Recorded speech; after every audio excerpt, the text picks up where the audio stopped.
Tulong! Magnanakaw!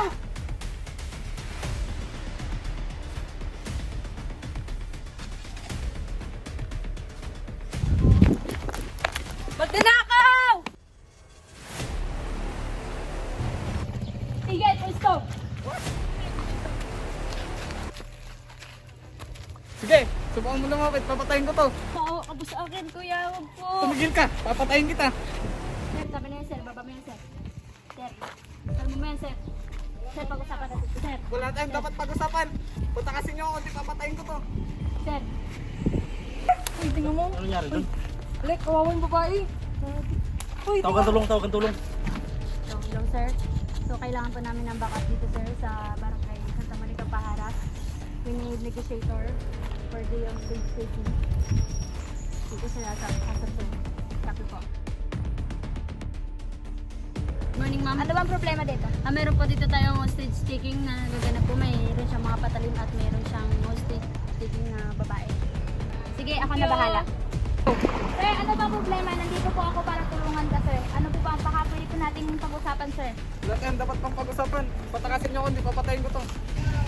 Huwag ka nalapit. Sige. Sige, subukan mo lumapit. Papatayin ko to. Sir, huminahon muna po kayo, sir. Baka pwede po natin pag-usapan. Ano ba kailangan mo, sir? Kailangan ko ng pera para sa pamilya ko. Ibibigay po namin yung kailangan mo, sir. Huwag mo lang sasaktan ng babae. Bitawan mo po siya, sir. Tumuko ka na. Pinapangako po namin na tutulungan ka po namin at hindi ka nasasaktan. Sige, susuko na ako. Basta siguraduhin niyo lang na ibibigay niyo lahat ng gusto ko. Pinapangako po namin, sir, na ibibigay po namin ang gusto mo. Huwag mo lang sasaktan ng babae. Bitawan niyo na, sir. Sige. Tumuko na po kayo. Bibitawan ko na yung babae. Sir, ibaba mo na yung patalim mo, sir. Talikod, sir. Talikod. Live po tayo ngayon dito sa Paharas Street, Barangay Santa Monica, Puerto Princesa City, kung saan meron pong pag-hostage taking na nagaganap. Pasadong alas 5 nga ngayong hapon, naganap itong hostage taking.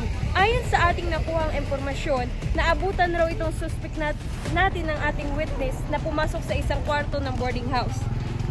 At sa kasamaang palad ay hindi ito nagtagumpay sa kanyang balak. Ngayon ay meron po tayong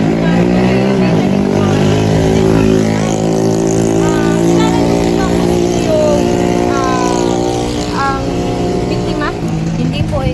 Kasi yung hindi ko rin po nakakilala yung magnanakaw po kasi naka-mask po siya.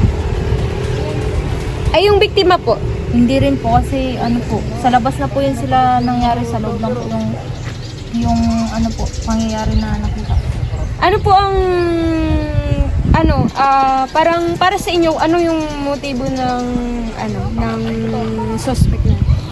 Sa ano po kasi, na bago po ako lumabas ng bahay, yung kumuha po ako ng tubig, nakita ko po na may palabas po na lalaki doon sa kwarto po ng kapitbahay ko. Wala naman po doon yung may-ari. So, inisip ko po agad na magnanakaw po yun. Kaya po sumigaw po ako at humingi ng tulong na may magnanakaw po. Tapos nabangga niya po yung babae, na yung babae po, stage niya po kasi nga may nakita pong, yung patrol po yung police po na nakapatrol, nakita po siya. Ayan. Maraming salamat, ma'am. So, yan muna po ang update mula dito sa Pahara, sa Barangay Santa Monica. Ako ang inyong kabandera, Marilusin Bulacaña. Balik sa inyo.